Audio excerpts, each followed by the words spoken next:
आज हम लोग बात करने वाले हैं 2010 में रिलीज़ हुई ये मूवी ए फ्लैट की। मूवी की शुरुआत में हम देखते हैं एक आदमी को जिसका नाम राहुल था। वो एक फ्लैट में अपने कमरे में सो रहा था। अचानक से उसकी नींद खो गई और उसे जोर जोर से किसी लड़की की रोने की आवाज़ आ रही थी।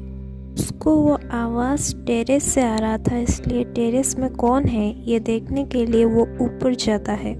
वहाँ पर हमको एक लड़की दिखाई जाती है जो जोर जोर से रो रही थी और सुसाइड अटेम्प्ट करने के लिए बैठी हुई थी।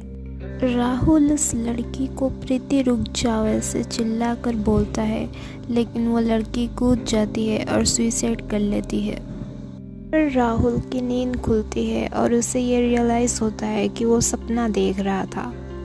अब राहुल उसकी बहन को कॉल लगाता है और अपनी गर्लफ्रेंड प्रीति के बारे में पूछता है। इस सीन से हमें ये पता लगता है कि राहुल के ड्रीम में जिस लड़की ने सुसाइड अटेम्प्ट किया था वो कोई और लड़की नहीं बल्कि राहुल की खुद की गर्लफ्रेंड प्रीति ही थी।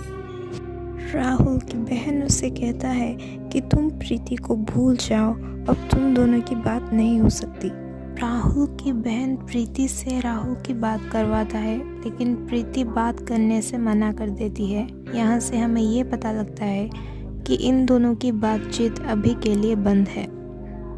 फिर हम राहुल के पापा को देखते हैं जो कि एक फ्लैट के अंदर जा रहे थे। वहाँ पर उन्हें कुछ पैरानॉर्मल एक्टिविटीज़ का सामना करना पड़ता है और इस कारण से उनकी मिस्टीरियस वे में मौत हो जाती है। उसके बाद राहुल पुलिस से परमिशन लेके उस फ्लैट को देखने के लिए जाता है। इसी बीच राहुल को अपना पास्ट याद आ रहा था और हमें बीच बीच में फ्लैशबैक्स दिखाया जाता है। फ्लैशबैक में हमें ये दिखाया जाता है कि प्रीति और राहुल एक हैप्पी कपल थे और एक दूसरे से बेहद प्यार करते थे। प्रेजेंट में राहुल को अपने बाथरूम में किसी लड़की की एक लंबी सी बाल मिलती है। हमें फिर से राहुल का पास्ट दिखाया जाता है जिसमें राहुल और प्रीति अपने दोस्त करण के साथ बात कर रहे थे। अब अगले सीन में हमें ये दिखाया जाता है कि राहुल और प्रीति के बीच नज़दीकियाँ काफ़ी ज़्यादा बढ़ चुकी थी और प्रीति प्रेग्नेंट हो चुकी थी। फिर से हमें प्रेजेंट के सीन्स दिखाए जाते हैं जिसमें राहुल इस फ्लैट में पैरानॉर्मल एक्टिविटीज़ फेस कर रहा था, जैसे कि लाइट का अपने आप ऑन ऑफ होना वगैरह वगैरह। फ्लैशबैक में हम देखते हैं कि राहुल अपने दोस्त करण से बात कर रहा था। करण राहुल से कहता है कि राहुल की यूएस में जॉब लग चुकी है। यहाँ पर हम एक छोटी सी बात नोटिस करते हैं कि करण के हाथ में चोट लगी हुई थी। राहुल से हैंडशेक करते वक्त करण को दर्द होता है। तब राहुल ये कहता है कि क्या हुआ है, तो करण कुछ नहीं, बस छोटी सी चोट है कहकर इस बात को टाल देता है। अगले सीन में हम देखते हैं कि प्रीति अपने घर छोड़ के राहुल के पास आ चुकी थी। प्रीति राहुल से कहती है कि वो प्रेग्नेंट है और राहुल ये बात सुनकर घबरा जाता है। राहुल ये कहता है कि बात समझने की कोशिश करो, इस वक्त मैं कुछ नहीं कर सकता, मेरी यूएस में जॉब लग चुकी है। ये बात सुनकर प्रीति थोड़ी सी गुस्सा हो जाती है और इन दोनों में बहस हो जाता है। फिर प्रीति वहाँ से वापस चली जाती है। प्रेजेंट सीन में हमें ये दिखाया जाता है कि राहुल उस फ्लैट में पैरानॉर्मल एक्टिविटीज़ होने के कारण उस फ्लैट को छोड़ के वापस आने के लिए निकलता है। अब गड़बड़ ये होती है कि वो जितनी बार भी नीचे ग्राउंड फ्लोर में जाने की कोशिश करता है वो हर बार आके 17th फ्लोर में ही रुक जाता है। वो सीढ़ियों की मदद लेता है लेकिन कुछ फ़ायदा नहीं होता। अब वो पूरी तरह से वहाँ पर फंस चुका था। तभी अचानक उसे एक डायरी मिलती है। वो उस डायरी को पढ़ता है जिसमें एक लड़की की कहानी लिखी हुई थी। कहानी में हमें एक लड़की को दिखाया जाता है जिसका नाम गीतिका था। गीतिका एक गांव की लड़की थी। फिर हम करण को देखते हैं जो कि होटल बनाने के प्रोजेक्ट के सिलसिले में इस गांव में आया था। फिर करण यहाँ पर गीतिका से मिलता है। फिर करण को पता लगता है कि गीतिका इस गांव की सरपंच की बेटी है। अब हम यहाँ पे एक और लड़के को देखते हैं जिसका नाम मनोज था, जो कि करण के साथ काम करता था। अगले सीन में हमें ये पता लगता है कि गीतिका की एक बड़ी बहन है जो कि मनोज से प्यार करती है। अलग जात होने के कारण ये दोनों अपनी प्यार की बात गीतिका के पापा से नहीं कह पा रहे थे और गीतिका के पापा पुराने ख्यालात के थे, इसीलिए वो इन सब चीज़ों का विरोध करते थे। ये सब जानने के बाद करण इन दोनों की मदद करने के लिए कहता है।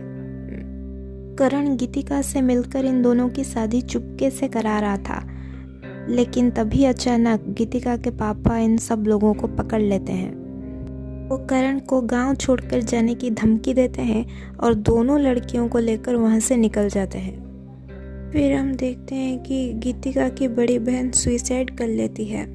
इस बात का भी बदला लेने के लिए गीतिका के पापा करण को ढूंढते हैं। गीतिका करण को गांव से भाग जाने के लिए कहती है। तभी अचानक करण कहता है कि तुम भी मेरे साथ चलो। गीतिका थोड़ी देर सोचती है, फिर गीतिका भी करण के साथ गांव छोड़कर चली जाती है। फिर करण गीतिका से शादी कर लेता है और उसे शहर ले जाता है। एक दिन करण गीतिका से कहता है, मैं कुछ ज़रूरी काम से बाहर जा रहा हूँ कुछ दिनों के लिए, तुम्हें अगर कुछ ज़रूरत हो तो कॉल करना, और हाँ याद रखना कुछ ज़्यादा ज़रूरी हो तभी कॉल करना। ये कहकर करण वहाँ से चला जाता है। बहुत दिन हो चुका था और करण वापस नहीं आ रहा था। एक दिन गीतिका करण को कॉल लगाती है और कहती है वर्मा जी आए हैं। करण गीतिका से कहता है कि ऊपर अलमीरा में एक लिफाफा पड़ा है, वो लाकर वर्मा जी को दे दो। उसके बाद करण कहता है कि उनसे ज़्यादा बात मत करना। लिफाफा लाने जाते वक्त हेल्थ इश्यूज के कारण गीतिका बेहोश हो जाती है और इस मौके का फ़ायदा वर्मा जी उठा लेते हैं। वर्मा जी और कोई नहीं बल्कि राहुल के पिताजी थे, इसलिए उनकी मौत हुई थी। एक दिन गीतिका करण को कॉल करती है, लेकिन करण के बदले कोई और लड़की कॉल उठाती है। उस लड़की को ये पता लग जाता है कि करण उसके ऊपर चीट कर रहा था। उसने ये नहीं बताई थी कि वो गीतिका से शादी कर चुका था। यहाँ पर गीतिका को भी ये पता लग चुकी थी कि उसके साथ भी चीट हो रहा है। कहानी थोड़ी सी आगे बढ़ती है और हमें ये पता लगता है कि गीतिका प्रेग्नेंट थी। करण डॉक्टर को बुलाता है और कहता है कि उसे वो बच्चा नहीं चाहिए और उसे अबॉर्शन करना है। डॉक्टर कहते हैं कि ऐसी क्रिटिकल कंडीशन में एबॉर्शन करना डेंजरस साबित हो सकता है, लेकिन करण नहीं मानता। करण गीतिका से कहता है कि उसने शादी सिर्फ बदला लेने के लिए किया था। गीतिका के पापा सरपंच थे, इसलिए करण उनके पास प्रोजेक्ट के लिए परमिशन मांगने गया था, लेकिन गीतिका के पापा ने मना कर दिया था। इसलिए करण का करोड़ों का नुकसान हो चुका था। गीतिका के पापा से बदला लेने के लिए उसने गीतिका से शादी की थी। ऐसी क्रिटिकल कंडीशन में गीतिका के अबॉर्शन होने के कारण उसकी मौत हो जाती है। डायरी पढ़ने के बाद गुस्से में राहुल करण को कॉल करता है। राहुल करण को अपने फ्लैट में बुलाता है।